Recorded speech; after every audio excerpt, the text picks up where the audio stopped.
Hi, it's Charlie Silvestri from Up Close and Acoustic. I wanted to talk to you about a couple of issues I've been dealing with over the course of the pandemic, learning how to do remote recording of interviews with people from whether they're from New Jersey, from Philadelphia, or from Europe or England or what have you. I will probably be looked upon because of this video as the villain of the piece. In fact, I am wearing my Guild of Calamitous Intent t-shirt because I recognize the fact that this will probably rub some people the wrong way. I don't care. It always amazes me that when I talk to people from locally, when I've met them at open mics, local coffee houses, what have you, people local to me at a very low level of a music career. And it always amazes and pleases me that those people seem to be very accommodating when it comes to the simple things that are necessary to make a show like mine, Up Close and Acoustic, sound good. It's an audio podcast. I was very fortunate in 2021 that all of the shows that I recorded were bought by NPR affiliates across the country. And to those affiliates, thank you so much. You make the show go as well and as much as my guests do. And I can't even express how happy that makes me. The thing is, I've taken note that the lower tiered musicians, and there's nothing against that, everybody has to start somewhere. And I am always happy to meet new and new to me bands who are at that level, that level of beginner or one step above beginner. That's not to say that I haven't spoken with some decent sized bands over the course of the last, dozen years of this show. I find them all interesting. All the bands, all the performers always have something interesting to say. It's how they say it on the show that I need to talk about.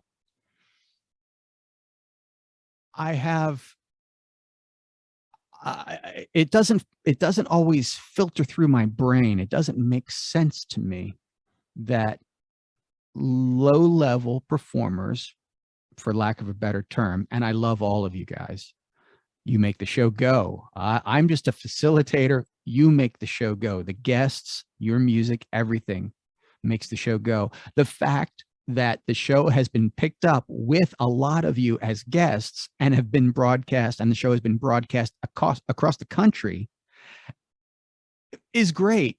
I am giving you a platform outside of the local area, and that makes me happy because I do this not just for me. It's a lot of fun for me, but I'm doing it for you too. The thing that's going to make me the villain here is larger bands that I always inquire, that I'm a fan of, that get back to me when I ask, would you be a guest on the show? Or sometimes, and it's awesome that larger bands seek me out.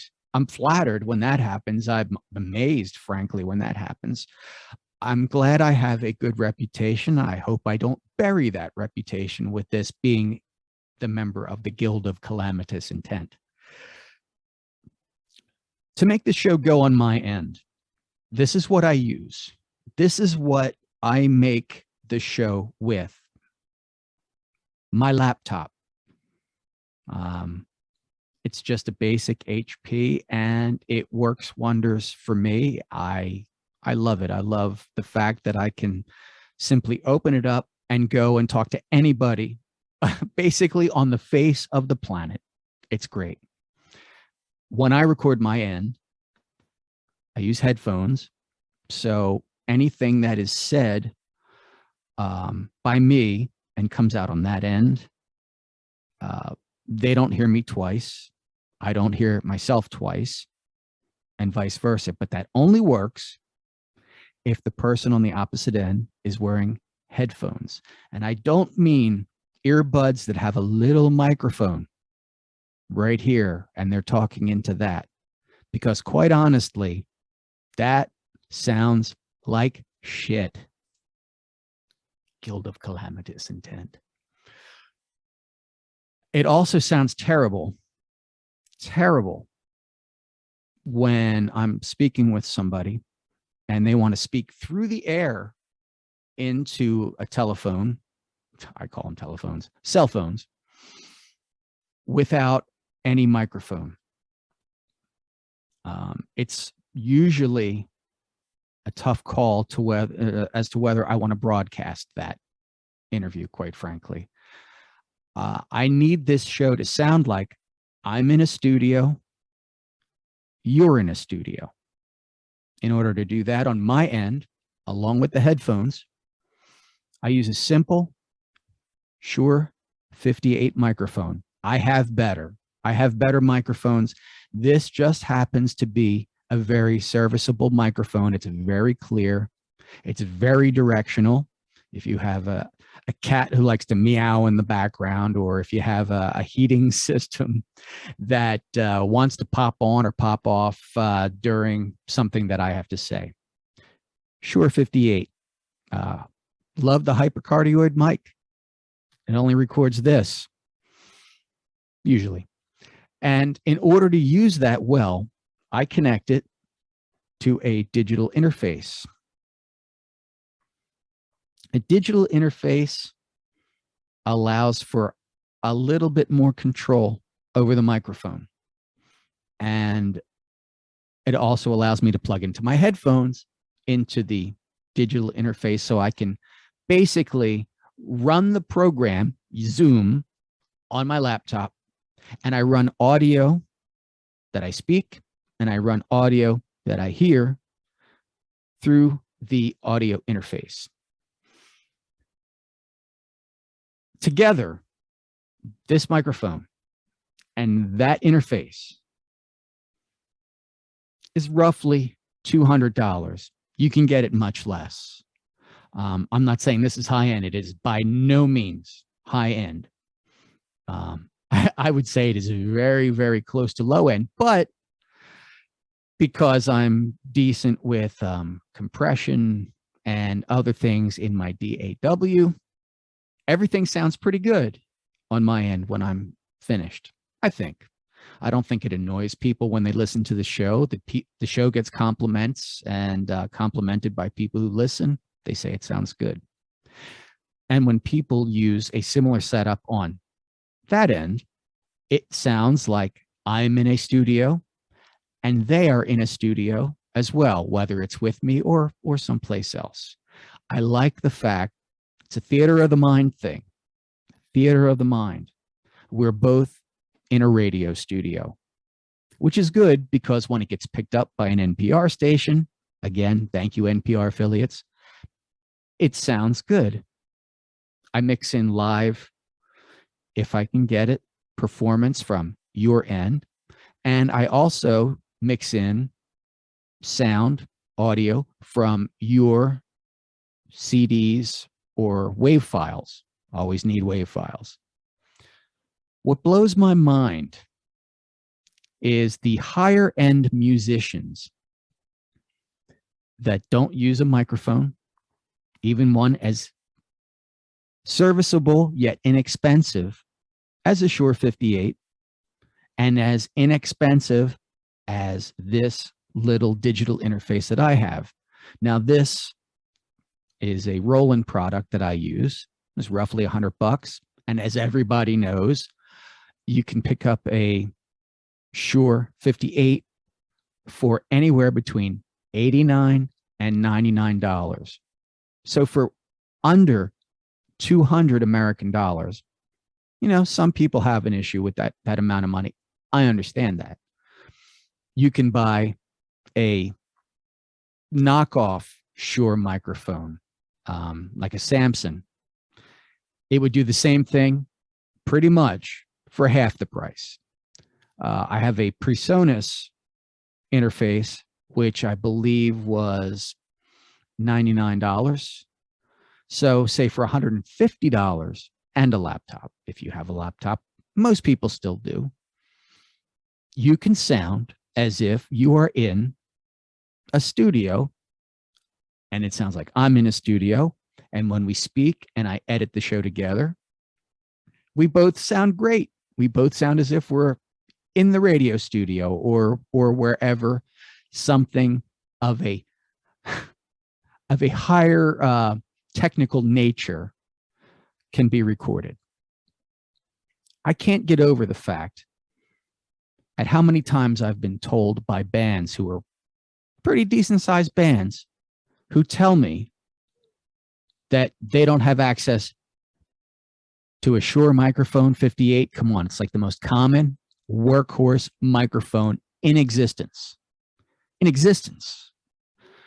And an inexpensive interface, all of them work very similarly. You don't have to go and spend a lot of money on it. There are expensive ones. I have a simple 2-in interface for this show.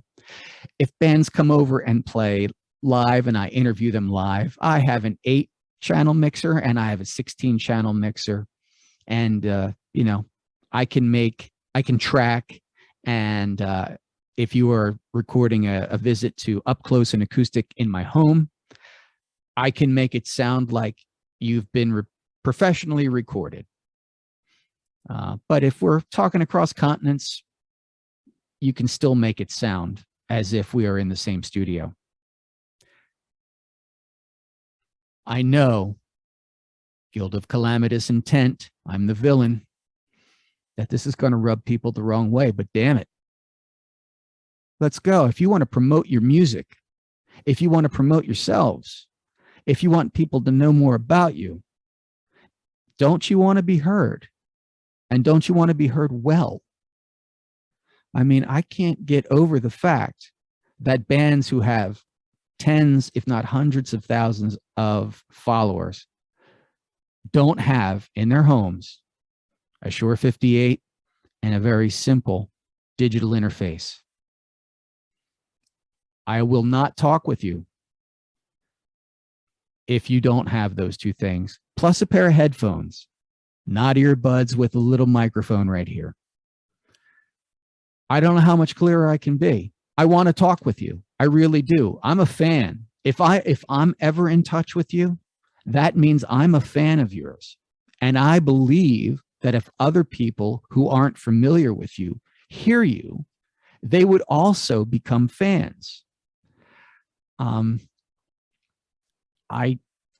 It baffles me that bands and performers make that impossible. I can't believe how many times I've been told, I don't have a microphone. I don't have an interface. I don't believe you. How did you get to the 21st century? How did you get 22 years now into the 21st century without having any microphone at home? I know you're out there recording stuff at home, even if it's a demo on something very much like this.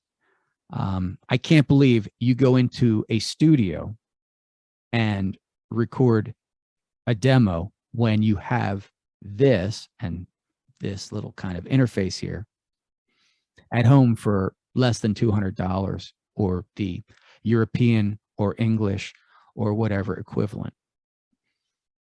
I know that's assuming a lot on my part. And like I said, I am more than willing to play the villain in this. But come on, people. Come on. I need you to work with me. And I can't believe other radio shows and other people who do very, very similar things to me don't ask you the same question. Why are you talking through the air? to your laptop or telephone? Why are you talking through one of these El Cheapo microphones on a set of earbuds? I don't get it. And yet, the local people who probably barely have 2 nickels to rub together, and I still love them, and I talk to them all the time because they have headphones, $15 at, geez, where did I get these? CVS Pharmacy. I got the Shure 58 at, I don't know, Guitar Center or maybe Sam Ash. And I got the Roland product at Sam Ash or Guitar Center. It did not break the bank. It took me, a couple of paychecks, not even. I mean, I'm allowing the fact that some people need more because, hey, times are tight. I get it. But if a schlub like me can produce a decent sounding show on my end, I've got to believe that people who have been in the music business for 10, 20, 30, 40 years, 50 years can't have a Shure 58 and a very inexpensive digital interface.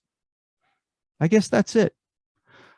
Just needed to get it off my chest. And like I said, I'm willing to take the hit. If this scares people off or pisses people off at me, tough. You weren't coming on the show anyway. To everybody else who has something as straightforward and simple as a Shure 58, an inexpensive interface, and a laptop. My laptop is by no means new. It is probably 8 years or more old. If a schlub like me can do it, you've got to do it. You have got to do it, especially if we are still in lockdown or some kind of lockdown or being held hostage by some kind of sickness, illness that is still communicable. And we can't all get out all the time. I know we're getting out a little bit more, but these interviews, a lot of them, either because of the pandemic or simply because of distance, have to be done remotely. And I need you. And I want you on my show. But I need you. I can't stress this enough. To do something as simple as this, as simple as this, and as simple as this interface, and $15 headphones. Come on, folks. Come on to Up Close and Acoustic. Sound good. So when the NPR affiliates pick up the show, it sounds as professional as I know you are. Guess that's it. Until next time, hopefully I'll be talking with a band next time and not just talking to myself and you out there in virtual land. I hope you've listened. I really appreciate it. If you've listened this far, thank you so much. If you haven't listened, I don't blame you. Who wants to get lectured? But this was a lecture to really help me, help you, in turn help me. Let's get together. Let's do Up Close and Acoustic the right way. And if you think I'm the villain, don't forget, I'm a card-carrying member of the Guild of Calamitous Intent. I'll talk to you guys soon. Thanks for listening.